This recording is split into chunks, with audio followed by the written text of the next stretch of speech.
എടാ ഞാൻ ഒരു കാര്യം പറയാം, പക്ഷെ നീ ആരോടും പറയരുത്. ഞാൻ ആരോടൊന്നും അറിയില്ല. എന്താ? നീ ആ ബിൽഡിംഗ് കണ്ടോ?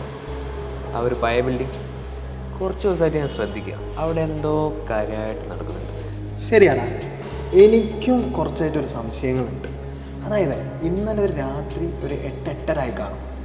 സംശയാസ്പദമായ സാഹചര്യത്തിൽ ഞാൻ അസ്ലമിക്കൻ അവിടെ കണ്ടിട്ടുണ്ട്. എന്നാലും എന്തായിരിക്കും അസ്ലമിക്കൊക്കെ അവിടെ പണി?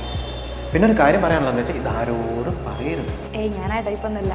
അങ്ങനെയാണെങ്കിൽ എനിക്കൊരു കാര്യം പറയാനുണ്ട്. കുറച്ച് ദിവസമായിട്ട് ഞാൻ ശ്രദ്ധിച്ചിരിക്കണം, ബെനോബേട്ടൻ്റെ കാർ അവിടെ പാർക്ക് ചെയ്ത്. എന്നാലും എന്തിനാ അവിടെ കാറ് പാർക്ക് ചെയ്തേ?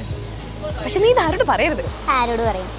പക്ഷേ ഇതേപോലെ മഴയുള്ളൊരു ദിവസം ഉദയ് സാറുണ്ട്, ഫുൾ മേലൊക്കെ ചളിയായി അവിടെ നിന്ന് വരുന്നു. എന്നാലും എങ്ങനെ ഉദയ് സാറെ മേലെ ഇത്രയും ചളിയായേ? പിന്നെ നീ ഇതാരോടും പറയാൻ നിൽക്കണ്ട. ഞാൻ ആരോട് പറയാനാ? എനിക്കും വേറൊരു സാധനം കാണിക്കാനുണ്ട്. ഇത് നോക്ക്, ഇതെനിക്ക് ആ ബിൽഡിങ്ങിൻ്റെ അവിടെ നിന്ന് കിട്ടിയതോ. ഇത് നിതാശ മാമിൻ്റെ മോളുടെതാ. നീ എന്തിനാ അതെടുത്ത് ബാഗിലിട്ടേ? അതാണ് ഇവിടുത്തെ കാര്യം. എന്നാലും ഇതെങ്ങനെ അവിടെ വന്നു? Something fish.